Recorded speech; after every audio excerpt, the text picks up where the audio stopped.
the first of the two History of the Edge lectures this week.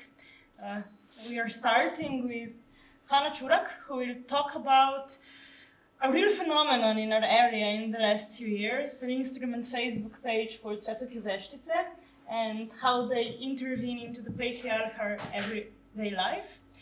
But a bit more about our lecturer. So Hana is a research associate at the Institute for European Ethnology at Humboldt University of Berlin, and a doctoral candidate as well at the University of Zurich, Department of Social Anthropology and Cultural Studies, where she researches collectivity at the intersection of visual arts and memory.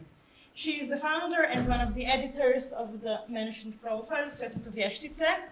I personally am a big fan of this page, so I'm very excited, but now I think the stage is yours to tell us a bit more about how this developed and where we are now. Thank you, Melissa. Hi everyone, welcome and thanks for coming. I'll jump right into it. Today I have a distinctive and somewhat unconventional task. I'm supposed to analytically approach a meme page, and not just any meme page, but a meme page that I created with a specific idea in mind 9 years ago. Hi, welcome. Hi. Welcome. So this kind of hi. I just said that I'm about to start talking about a meme page, and not any meme page, but the one that I created with a specific idea in mind 9 years ago. And this is a peculiar conundrum because it can easily be interpreted as a, so to say, self-indulgence of a kind, where discussion of this work can swing between boasting or hiding under self-deprecation with the same goal. But as a doctoral student, it is quite challenging to engage in autoethnography, but this was the idea I had when I started studying, when I was a young political science student back in 2014. And this was the idea with the endeavor with vještice, so I'm actually really grateful that I can only start the attempt to honor this autoethnography today. Right, so because the material that I'm working with is to an extent of my own creation, although for the purposes of the goals I had throughout the last 9 years, this endeavor was not openly disclosed. It is important to establish a relationship to it. It is important for the purpose of academic integrity to outline my positionality in relation to the material I will be grappling with throughout most of the presentation. So the material that I will discuss today mostly therefore holds personal significance, as it represents a subject of reflection I believed is a longitudinal autoethnographic endeavor before I knew that something like that even exists as a methodology or a research method. Previously, vještice have also been correctly sorted by others into, a multimodal artistic project, an artivist project, but most have actually, and rightfully so, perceived the endeavor as a meme page. Me as its author, or a controversial feminist figure back home, none of which are actually identities I feel comfortable with or have actively sought to convey.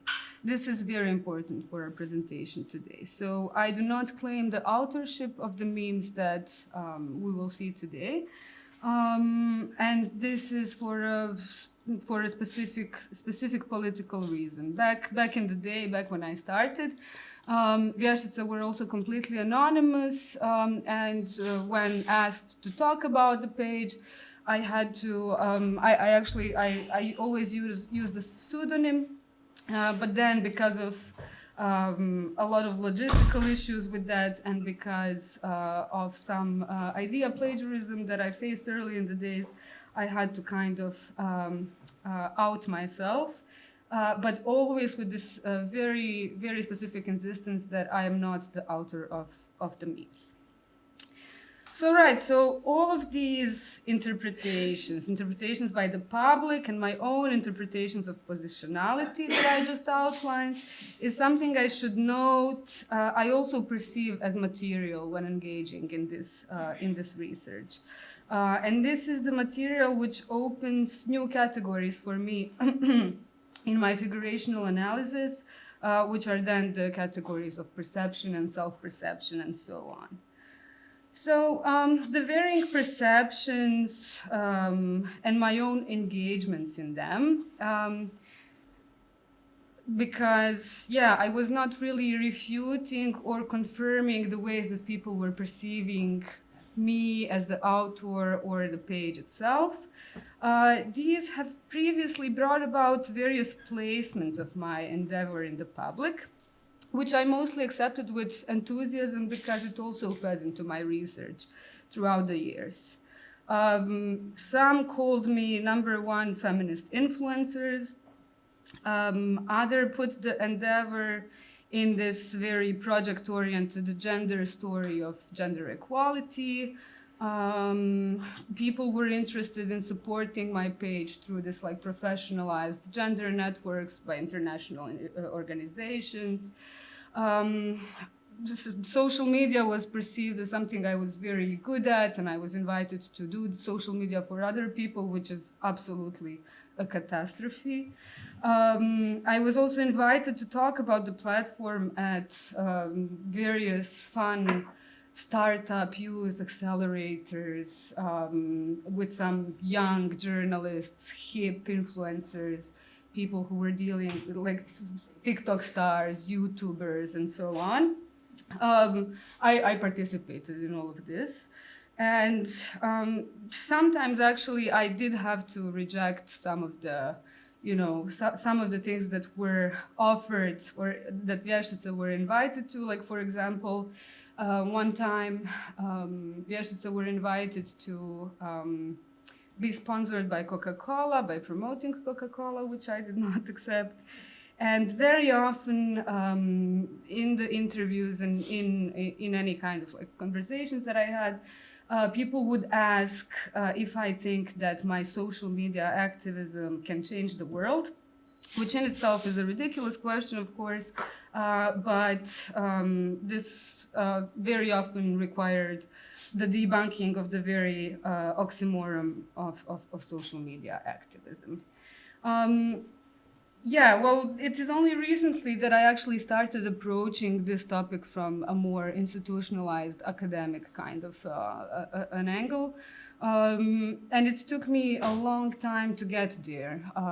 It was always throughout the years an idea that I had and something that I was doing while, navigating through the studies which had nothing to do with anthropology, to actually then in the end kind of reflect on this through the anthropological lens and see it for what it is.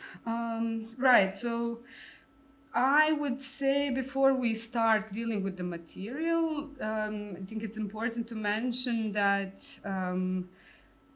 therefore, the whole story about vještice belongs to the meme studies only to a certain extent.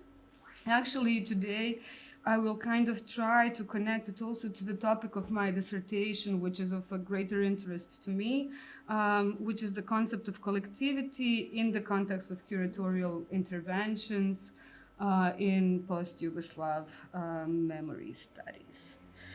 Right, so before we go on, I would like to carefully present my attempt to grapple with material as a sketch for a multimodal figuration in which my material is multifold. So it involves the multimodal anthropological endeavor, which vještice are, the meme page, Sve su to vještice, and its accompanying activities, the networks built on the basis of memes, the networks built on the basis of creations of memes, the memes themselves, various perceptions of memes, various perceptions of the authorship of the page, also the question why these interventions that I put out there were perceived as memes in the first place, self-reflections on this whole process and my role in it and vještice's role in it, ways in which different people relate to all of this, particularly to the memes,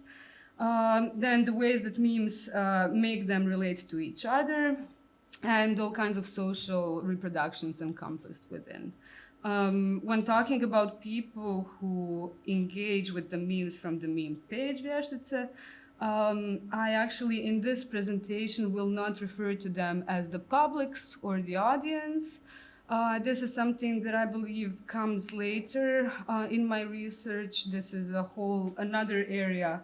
Once I'm done with establishing and understanding what kind of collectivities emerged from vještice, then I can actually deal with these concepts of publics. But before going on, maybe an example of a micro example from back a few years back. I was publishing some memes that had to do with emotional labor that women perform at homes. These memes, for those who don't speak the languages, say, take the comb and choose this other shirt, and then it was a series of these kind of based commands that women would give to their husbands, so to say, in the context that is familiar to me. I was following a girl who was tagging her husband as they were appearing, and she was tagging her husband on all of them. And after the comb one, evo ti češelj, he actually put the sticker up of the referee holding the red carton. So this is kind of just a small, ethnographic note on kind of the interplay, the relations that these memes have created throughout time. But we will come to understanding how this has to do with collectivity in a bit. But right now, let's maybe dive deeply into the material. Why I actually thought at some point that it would be worthwhile to, dedicate myself to this project of vještice in analytical terms, is because I just saw that there was more than audience reactions to what I was producing. And when I say I say it because I'm the one who's actually putting the memes up there and designing them. However, I still, just to be clear, I do not claim their authorship because of various reasons. One of them being that I take idioms from our culture. I take common phrases, and these are common phrases that are then put into context that makes them into something that can be communicated. But also, I'm not the only one who does this. I have, threads and threads with my girlfriends and my mom, just, exchanging kind of jokes and then, finding the right picture for it and so on and so on.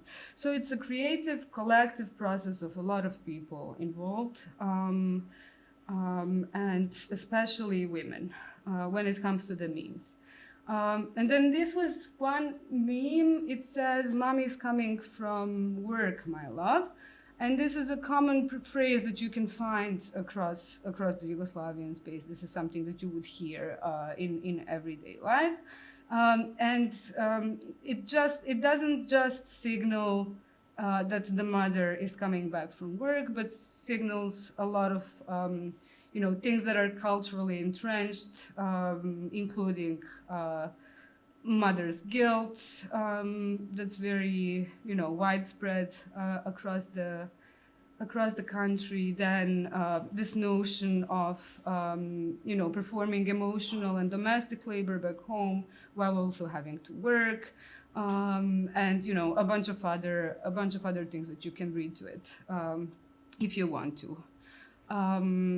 It was also a sticker at some point that has been distributed, but most importantly and most interestingly, one day we got this image in our inbox of a graffiti person who decided to take this common phrase and actually write it on the road towards Belgrade. I thought that was really amazing, and the fact that she reached out to us to actually send us the image, and then a couple of days later, and this was probably one of my favorite moments of vještice, I get this image of a mom who stopped on the way home and actually took the picture with the graffiti. Right, and there's another similar example, which I will also outline to kind of give you more meat into, what we're working with here. Another one, another meme that was created also addressing this topic of unpaid domestic labor of women and emotional labor that comes with it. Is the one that you can see in the top left corner, which says, "My love, how do you turn on the oven again?" And it was also, sometimes these are inspired by my own experiences, other times they are not.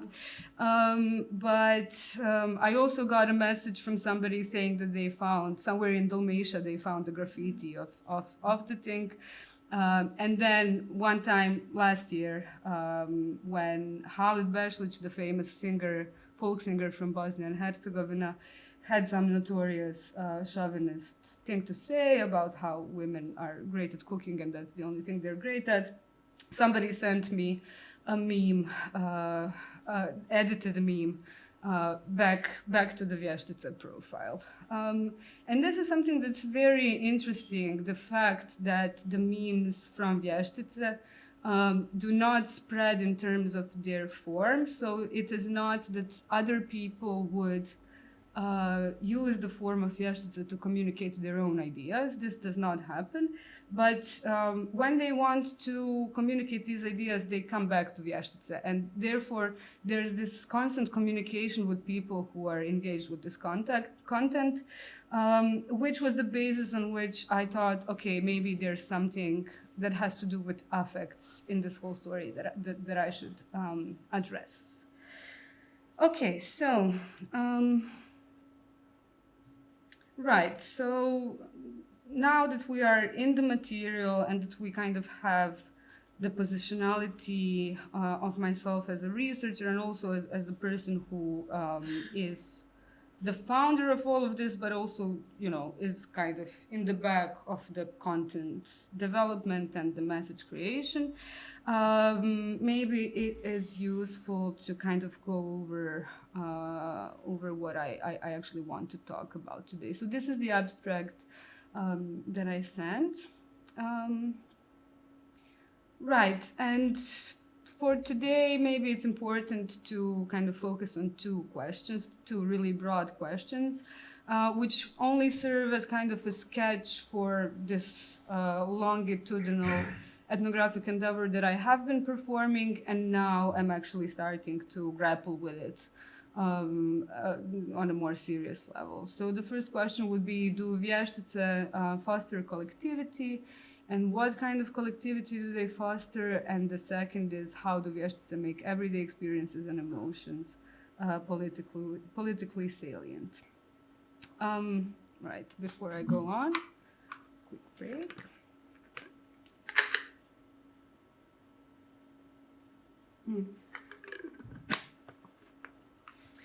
So the presentation today will look like this. First, we will briefly go over the methodology. The methodology that I proposed, and I'm really eager to hear your reflections on it, whether you think there's something more appropriate that can be used. Then some reflections from the meme study, some really basic reflections on what memes are and what's their purpose in the world, focusing particularly on their characteristics of the carnival, which have been kind of, it has been an established characteristic of memes in the academic world. Later on, I will try to reflect on all of this through vještice by using and placing them in, or like understanding why I think they belong in the context of post-Yugo memory culture, and then kind of, scrutinize against the concepts that float around there. In the end, focusing on something that kind of also draws from the theory of queer counterpublics. So this all is a little bit of a map of general thinking about the material, and I wholeheartedly invite you to give me all kinds of reflections on that. Right, so when it comes to methodology, I've talked a little bit about the autoethnography elements of it, which of course have to still be developed. And then most importantly, the most important thing that I actually draw from affect theory is the affective media practice, a methodology that has been brought close to me through the project that I worked on back in Humboldt. Basically, what I draw from affect theory is approaching the material through the affective media practice, which aims to capture the complex interplay of affective media practices in shaping transnational communities and building individual experiences of affect. And then this refers to the ways in which individuals engage with media that evoke or are related to the experience of affects, intense experiences of culturally entrenched feelings that arise in relation to media content or interaction. This is kind of just the working definition of affect that I use for this purpose, which is also something that can be discussed, of course. But these practices can encompass a broad range of activities, from the physical engagement with media to what is important today, use of digital and social media for creating a sense of co-presence and belonging across geographical distances. Why I thought this was very appropriate for this research is that affective media practices are not just about the consumption of media, so are not just about the public and not about the audiences, but also involve the production and sharing of media content that is charged with affective meaning. And then this becomes crucial to understanding how media participates in the shaping of social relations, community building, and negotiations of whether identity plays any role in this, and what kind of belonging in transnational context can we actually yield from this. And what was challenging for me, and where figurational analysis actually comes into play, is trying to understand how to balance micro-level interactions with macro-level processes in general in ethnographic research, and how to actually address a process, how to deal with the process rather than a specific event. So this dilemma highlights the challenge of conducting ethnographic investigations that are inherently situated in specific places and in specific times, while also aspiring to understand processes that extend beyond the immediate context, encompassing historical, spatial, and temporal dimensions. What was really helpful was this notion of extended case study that comes from something that Germans just now discovered, which is the Manchester School. Basically the way to address this challenge by observing a case from its inception through its resolution and aftermath, thereby attempting to bridge the gap between micro-level and macro-level processes through this long-term ethnographic fieldwork. When it comes to figurational analysis, this also kind of feeds into this, is informed by sociological communication theories, and particularly an obscure German researcher, not so obscure, Norbert Elias, And these three make the basis of my attempt to grapple with everything that has been produced throughout time with vještice. Okay, so I have half an hour left, I think. So I will kind of briefly give some more context into the page, and then we can jump right into the theoretical basis that I outlined. Back in 2014, when memes were just becoming a thing in our digital space, internationally, one of the rising meme stars was Pepe the Frog, which I'm sure you all are familiar with, and what kind of baggage Pepe brings with himself. And 4chan was still the platform which produced most of the meme content, which meant that it was very heteronormative, heterosexual, and also sexist coded. It was very similar back home, where some guys that I knew started first Facebook meme pages that appeared back then. The green one was called Replike u Bošnjaka, the Bosniak replies,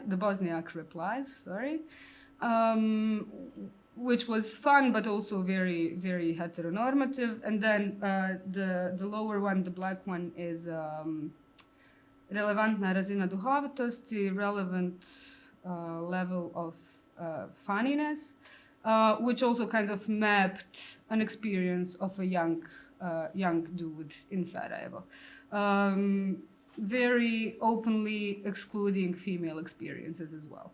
But I mean, this is okay. The whole meme culture was therefore kind of coded by bros and was deeply embedded within the bro culture. And it is easy to think that feminists were late to the game, or that women did not engage in this, confirming that bro trope that women are not funny. This is of course not true, because women have been engaging in memetic communication, so to say, even before. Here I just outlined some examples. Ženska glava was a feminist zine that was published in Sarajevo in 2003. Actually, it was called Pičkaz, but this was the title of the first issue. And then, some examples that I also draw inspiration from for vještice, like obviously Barbara Kruger, and some newer artists like Nora Turato, whose work you see here, who also kind of uses internet and internet content to communicate specific messages. Today, when looking at vještice memes, they kind of seem outdated if we look at them as memes, because they are very simplistic, they're very kind of naive, as opposed to where memes are right now. Here I just pasted some examples of meme pages that I'm currently engaging with, and you can see that this went very, it's all the way out there. And there's a lot of, feminist undertones, female experience addressed, and so on and so on. So in those terms, it is actually interesting that vještice still are in any way relevant. But yeah, this is one of the questions that I actually try to explain through my presentation. With that said, memes function as performative acts by engaging users in the processes of either reaffirming or confronting the ideology of a prototype, the initial text or image that triggered the creation of memes. This engagement is a form of discursive intervention where users attempt to convince or raise awareness about certain topics. Through the choice of either following the suggested patterns or a meme or pattern of a meme or deviating from them, users perform acts that seek to either support or challenge existing norms and ideologies. These performative acts are means of discursive interventions that allow publics to initiate a strike at the level of discourse, sharing opinions and persuading others, thereby drawing attention to themes that might otherwise remain outside the dominant public sphere. Right, so I outlined this here because it is interesting because of what I mentioned earlier, that unlike this quality that all memes possess, that is to be distributed and then reinterpreted by and built upon by different anonymous users, vještice remain kind of entrapped within their own realm, with the community engaging with the content on its own and staying within this specific, let's say, ecology. This would not be interesting if the ecology of vještice was,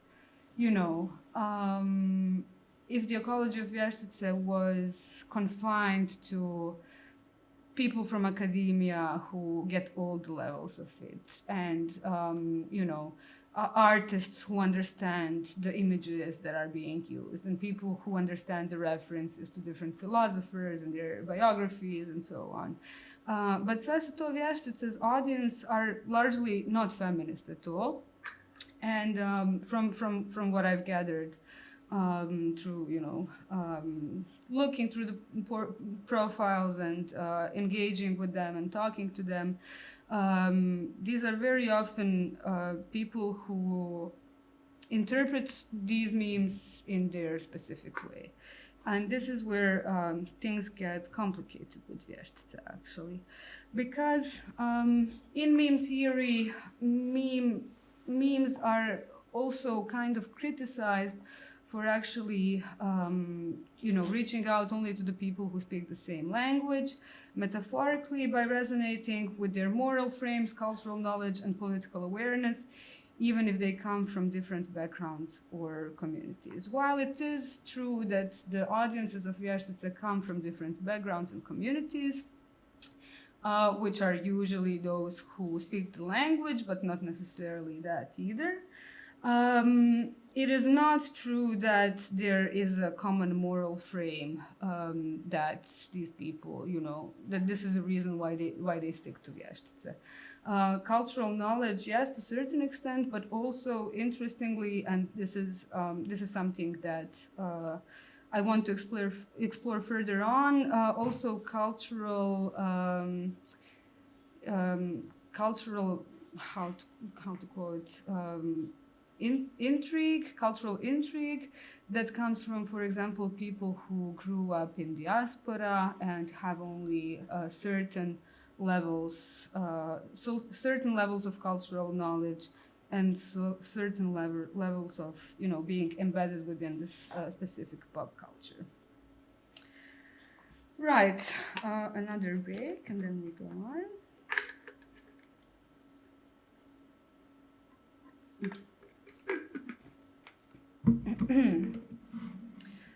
So, to kind of reflect on what I just said, some memes on sve su to vještice speak to specific audiences, some speak to other audiences. This is this is not something that is done on purpose, because all of these actually come from a common female experience. When I mentioned how different people relate to memes in different ways. For example, this one is specifically, obviously created for a very specific niche part of the public who can understand that this is Deleuze and that this has to do with his theory and so on, and that this was also published in the context of Valentine's Day and blah blah. But then we have some other memes which communicate the specific female experience of the post-Yugoslav space, which people relate to in different ways. So I would have, people sharing this meme because they recognize that this is something that they would say.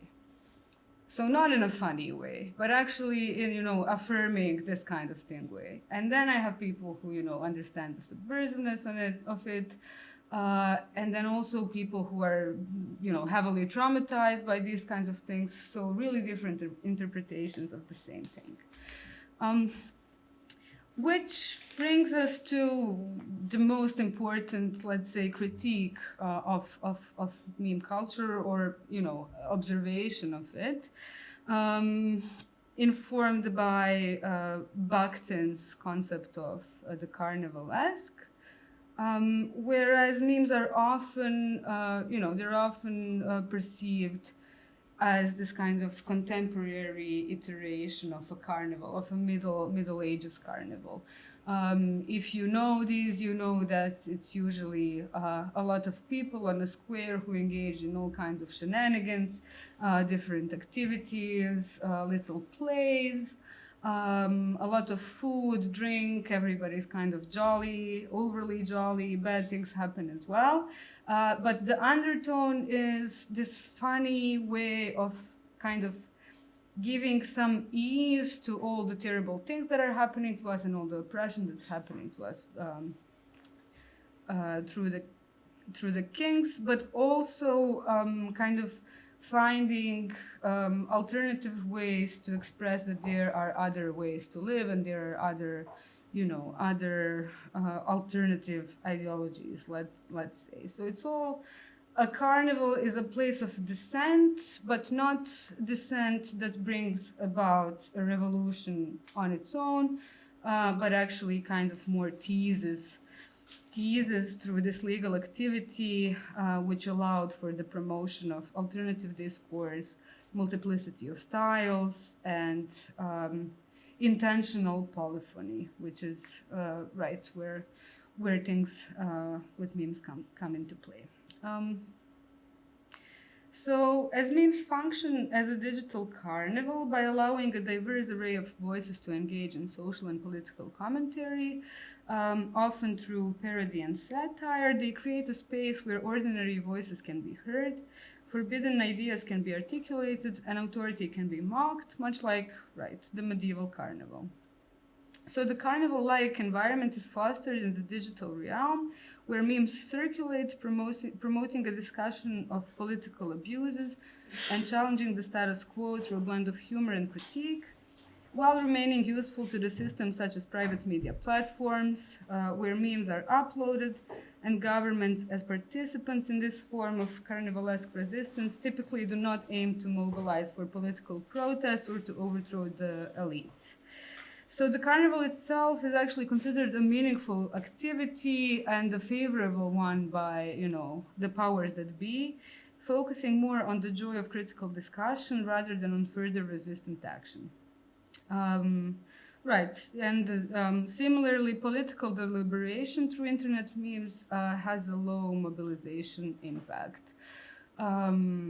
Which can be discussed because, for example, when we look at the ways that right-wing movements have been able to mobilize memes in order to mobilize more and more people into their cause, is a very infamous thing to consider.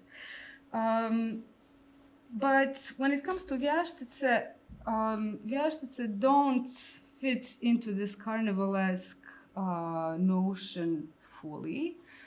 While yes, I completely agree that they do engage, in this satire and irony as their main, mechanisms of surviving through this world, and this is what a lot of women actually recognize, and this is why they kind of relate to the memes and share them and so on. It is also a specific temporal and structural placement of vještice, which takes them out of this meme studies logic a little bit. And when I talk about this, what I very carefully talk about is actually what, well, most, for me, the closest, what Miklaš Komel actually very didactically outlines as this partisan temporality. And this specific temporality that I also place vještice in is this notion that, you know, it comes from the studies on partisan art, from Močnik and so on, but particularly focuses on this, this notion of partisan symbolic production, and then within it, the understanding of the post-Yugoslav and Yugoslav temporality, which he, I really love the way that he kind of phrases it. He says it's a break with the past in order to fulfill the unrealized emancipatory potential of the past, which cannot be fulfilled in the past. And for me, this notion that he says nesvodljivost na vlastiti život is a leading one that is, you know, something that's embedded through the whole vještice story, whether it be the meme material or the relations around it. And when it comes to, you know, discussing this temporality, right, when it comes to discussing this temporality, it is important to note these understanding of what partisan art brings with itself and what partisan symbolic reproduction brings with itself, these interpretations of it as contemporary. And when we talk about that, we're talking about three specific characteristics, which I also argue kind of are intertwined with the vještice work. And that is that the collectivity is defined not in terms of numbers, but in terms of life. That the intellectual and the people are on the same level, bringing about more art and more engagement with life and more engagement with the actual ideas that it brings. And, you know, fostering no illusions that change is possible through art, and actually claiming that art can only participate in change. Right, so briefly outlining this over here as a placement of vještice in a specific temporality gives this more political notion of vještice than, I would say, than some other memes could have, but not all of them. Because of this specific thing, when we talk about the post-Yugoslav culture of memory, we often talk about nostalgia and various and different kinds of interpretations of nostalgia. I will not go into this right now, but it is important for me to note this specific quote from Svetlana Slabšak, where she says that the solution to nostalgia is its displacement. Nostalgia should be relocated to a new area that hasn't been sufficiently explored. And although there are great examples in post-Yugoslav cultures, she believes that nostalgia cannot be threatened and cannot threaten others unless we place it in a culture of laughter, which has never been sufficiently developed in the regions, but now could be given the disintegration of institutions that largely allow for this. And on macro and micro levels, this is very true for vještice. This disintegration of institutions that Svetlana Slabšak mentioned is something that I know, that I've known through my whole life.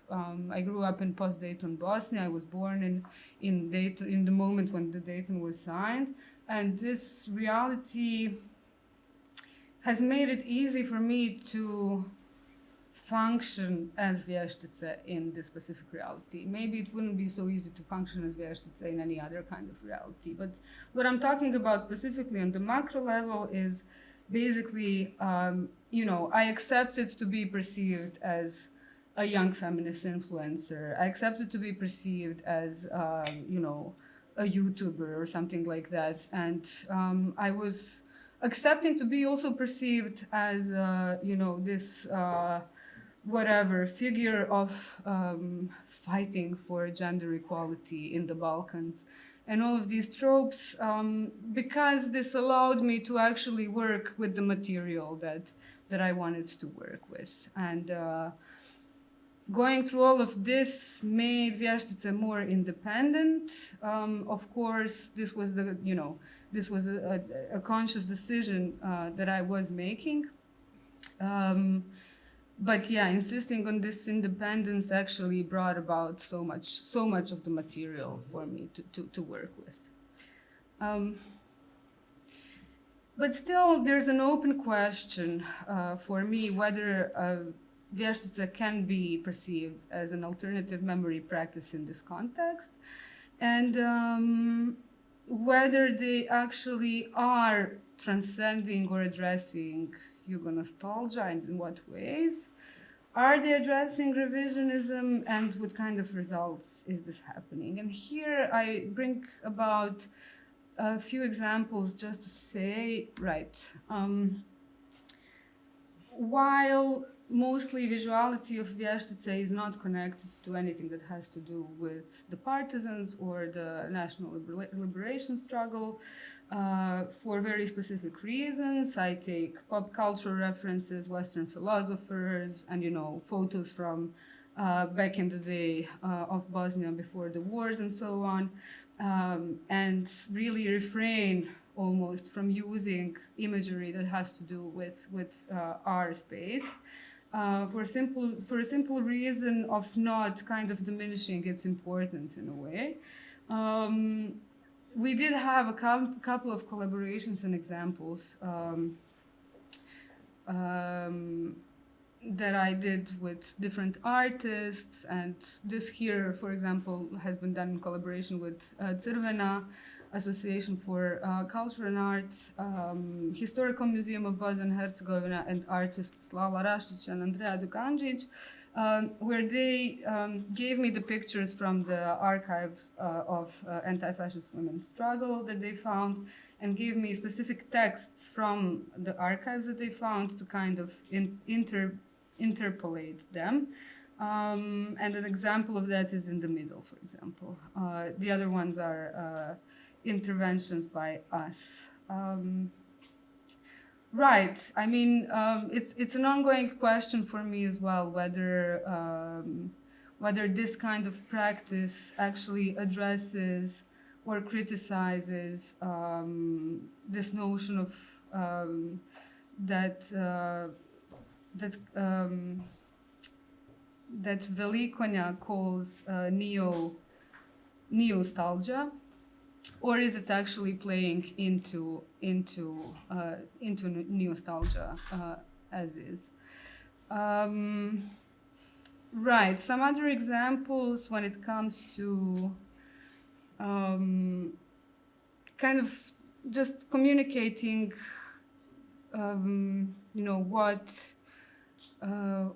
which temporalities and which communities the memes work in.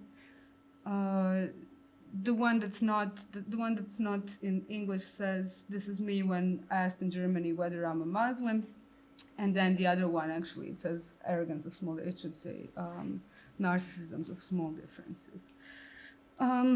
Yeah, but what I wanted to say is right. This notion of nesvodljivost na vlastiti život thus becomes the central political node of vještice, which is of course embedded within internationalist feminist struggle, but also opens various effective allies. And I'm bringing up these examples also to kind of signal how then these like transnational diasporic as well connections are built. And then also still referring to the local context, although I do not live in Bosnia, still critiquing, engaging in critique of what is going on there within my generation and so on. Or other examples, for example, pairing with the queer movement in Bosnia to kind of mobilize people to go out on the first Pride parade. and then, some other ridiculous stuff. Which brings me to the end of the presentation. This is the last concept for today, and then we can maybe talk about this a bit more. It's the notion of world making, which we can take from various queer authors, but queer theory authors. But I decide to actually quote Eva von Redeker, a German Marxist feminist who associates this concept of world making with the concept of collectivity. Whereas in her lecture on Butler and Lundberg, which was also done in our post-Yugo space, it was done in Belgrade, I think, she highlights the hurdles in forging solidarity communities, citing Wendy Brown's classical commentary, Resisting Left-Wing Melancholia, where she calls for reworking of outdated concepts rather than lamenting their obsolences, since certain property logics have infused social structures, making it difficult to establish new forms of collectivity. With her concept of exodus notion of revolution, she kind of brings about this new materialist alternative, which also expands on Derrida and these much criticized notions of less catastrophic shifts through small utopian alternatives, which offer a way to mourn and rebuild without being overly attached to past concepts. Right, she calls it the interstitial change, and its importance is particularly in establishing utopian practices within revolutionary periods, potentially reshaping larger societal structures. She refers to the emergence of new practices from within the gaps or overlaps of existing patterns, which gradually become structural and have the potential to lead to societal transformation. And then, not to go into too much details, the idea of interstitial change emphasizes the potential for everyday actions and local initiatives to cumulatively affect revolutionary change, rather than change being solely the result of large-scale organized movements or dramatic events. When it comes to the context of post-Yugoslavia, this also has been explored from various angles. For example, when there's a lot of work being done on how where does activism actually emerge in the context of post-Yugoslavia.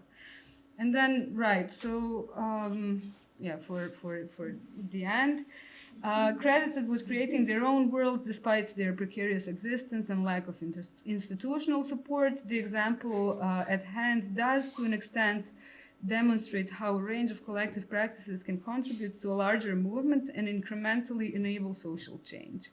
The questions that remain open, except for the ones that I already mentioned, are then what are the challenges that this collectivity faces, and along which axis is this collectivity actually formed? How did it come into being? Where will it go from here? And how will it disassemble? With that in mind, it's also important to mention that I've focused heavily on the meme part of this today, because this is also important for the material in terms of understanding the relatings and the relations of it. But sve su to vještice are also analog through different collaborations with artists and curators and researchers, which is another layer to be analyzed further on. Right. I mentioned the exhibition that was created in collaboration with the History Museum in Crvena, and maybe then we can actually open the discussion part if anybody has anything. Thank you.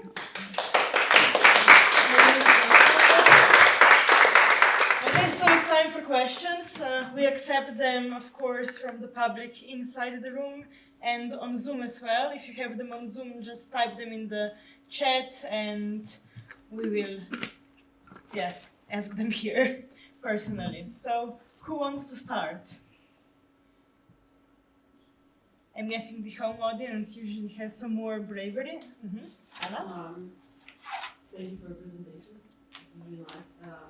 I just wanted to ask if you could explain some more the nesvoj vlastni život more in detail, because I think it's really interesting, but really grasp. Absolutely. It was interesting this morning when I was trying to see how it would be translated to English. ChatGPT translated it as self-destruction, which is absolutely not, or I mean, it can be critically reflected on. But right, so it's this notion of collectivity being not in terms of how many of us are there, how many of us are, for example, in the liberation struggle, and how many we are, and how many bodies there are, but actually focusing on what our life and what our common life is. How large is the human life, so to say, and then basing the beliefs that lead us through various struggles in this notion of human life as being bigger than singular bodies of humans on their own. That's kind of like the gist of it. But if you're more interested in this, this article by Comet is really kind of very clearly describes how this relates also to the temporality and the whole notion of partisan art that actually inspired the article. So. Any more questions? Well, I mean, considering that I've been following the page for multiple years now, I wonder, you mentioned slightly, but what were the reactions in Bosnia? Because I can imagine that the startups and everything you spoke on, that was more of an international and a bit of a more marginal scene. But the profile really exploded at one point, I think, throughout all of the countries of ex-Yugoslavia. And I can imagine that the reactions were quite mixed, considering the topics and the subjects you opened. Yes, back home, there was this, everybody was very interested if this is my experience from home, and everybody was asking me, how is your, what is your father like? What is your mother like? Which is a very, very Balkan thing to do. My mother and father, you know, are the reason why I can identify these things.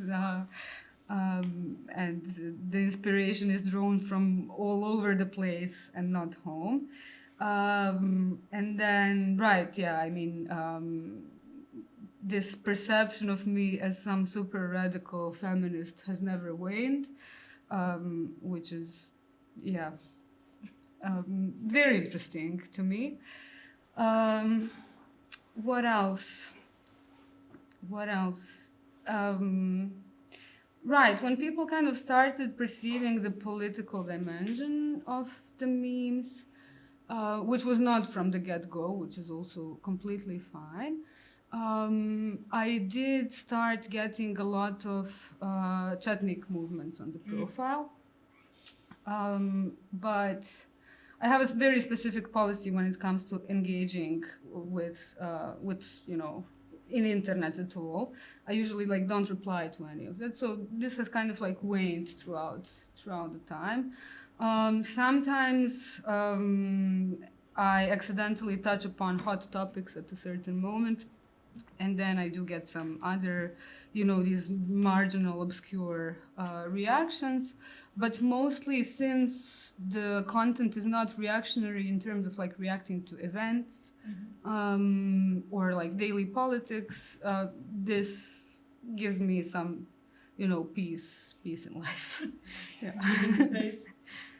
Any more questions? Anya? Thank you, Hana. To which extent you would think of what you do and one of the reasons why we all kind of so eagerly follow this production? You listed several frames into which we can situate this, but for me another issue I would see as important is like an issue of production of knowledge, because this is, you tackled upon that when you spoke about affective identification, but through this identification there is an acknowledgement that there is a generation of knowledge and recognition which is ours, to which we can identify and laugh at. And I really see that as a very important pointing to agency, which is pretty much and very often denied to subjects from this region. Absolutely, and it's also this idea of understanding that we are subjects, and this knowledge production is multifold. So I mean, the knowledge is actually just kind of assembled from other places, and it's just given this visual intervention which then makes it obvious that this is some kind of knowledge to be grappling with. That is one part when it comes mostly to the idioms and the things that we say. But when it comes to the characters that have been created through this interplay of characters from our everyday lives and some characters that we know biographically as philosophers from the West, or like actors or whatever, presidents of the US and so on. This is where I have received a lot of critique. People would, tell me, why don't you write who this is? Or Virginia Woolf never said this, or things like that. But to me, and being embedded in this, zine culture before this, and all everything that comes with this, these are just visual devices. They don't really have to do with the knowledge that comes with that. Like, if you want to know who Virginia Woolf is, you will find out. There's reverse image search, if nothing else. And this was also something that I, in the beginning, wanted people to motivate for, to kind of actually Google on their own. Who am I using and why am I using them? But this turned out to be quite a challenge. And this is when people, when people in meme studies say, like, memes can't really mobilize politically. I think this is what they mean to a certain extent. Although I hope that more people now know who Simone de Beauvoir is, because she was the only actually feminist we ever heard of throughout our school life back home, and I'm sure here as well. Yeah. I would not say primary or high school life, but university, yes. Any more questions? Okay. I'm wondering how you dealt with the methodology, the auto-ethnography part. What were some difficulties, or how you approached this? This is still an ongoing difficulty and an ongoing process. This is the first time that I am engaging in auto-ethnography, and learning about it has actually just come through other people who have engaged in one. But this, I still am not sure how to actually, figurate all of the material that I have. Of myself involved with the platform, of these positionalities that have been claimed for me and so on. This is a kind of still only a sketch. I've noticed that it's there, but what will I do with it is still an open question, and one that I actually still need to work on a lot. Yeah. Okay, one question from the back. Very back. Thank you, Hana, so much. I'm thinking again about these partisan arts and this particular temporality and current moment, because this is also what I'm dealing with. So I'm thinking this idea of life which is not reduced to one individual life. But also I'm thinking of the very specific idea when we are building new life in a socialist revolution. If we understand resistance not just as a resistance, I mean partisan movement, but also as a class struggle. So how we can think now these aspects, where this new life is now based on some other, let's say, structures and some other relation between all these people in this community to come. How you can reflect this? This is an amazing question. I mean, I'm not sure. I'm not sure I can answer it. What I know is that, right. So I've mentioned how people who follow vještice react to or interact with different levels of the affect and of the message, But what is common to all these people are that they are reacting to the same female experience. And this female experience is not, in its essence, it's not changed so much. Yes, I am very grateful to my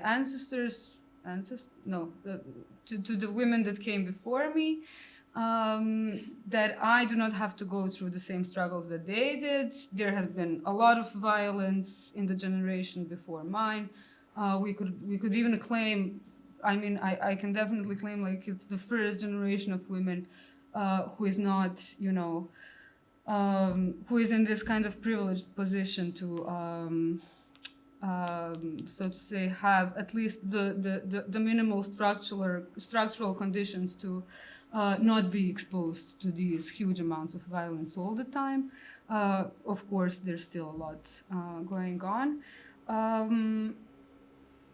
But this brings me to believing that this female experience is the same for all of us, regardless of where we come from.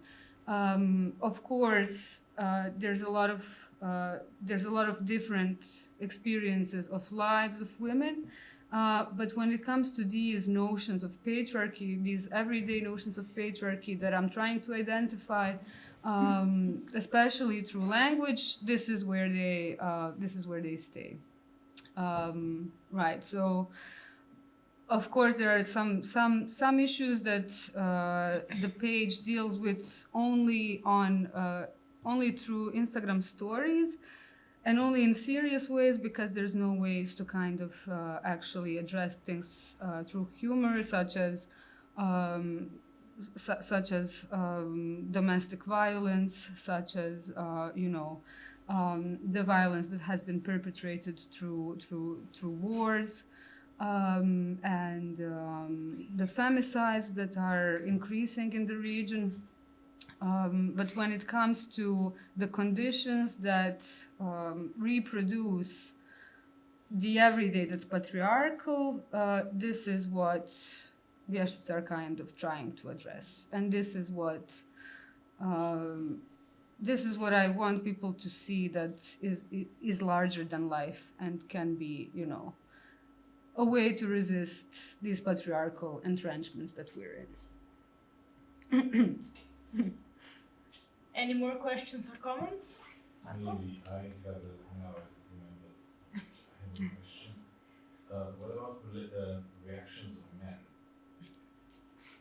I'm not pointing at those men who are attacking you, like techniques or something from this, let's say, exclusive side, but about men that they should be supportive, or they at least officially are allies. How do they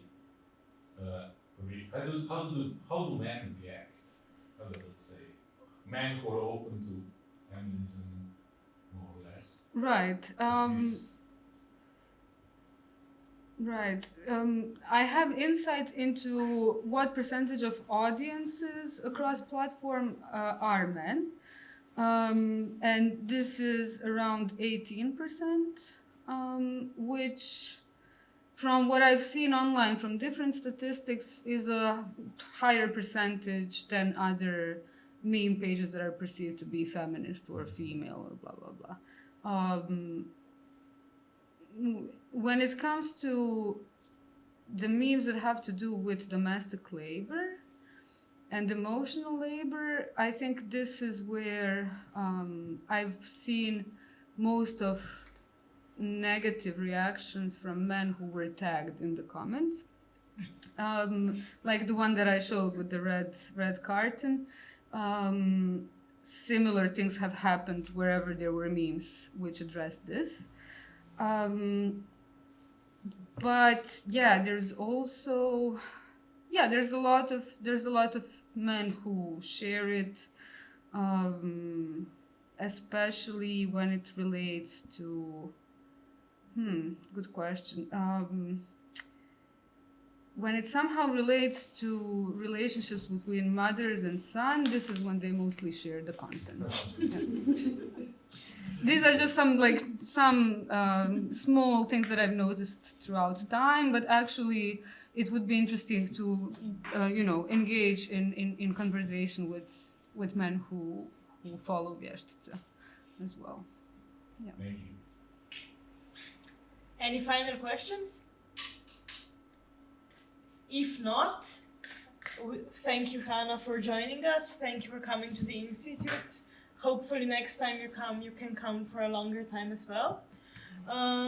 So as I mentioned, this is the first of the 2 History on the Edge lectures this week. We continue on Friday at 1 with a, slightly different topic.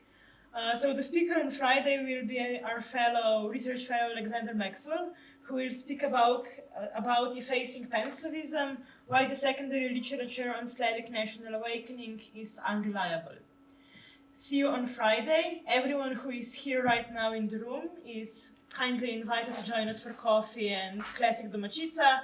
Audience on Zoom, come in person next time, and see you on Friday. Thank you.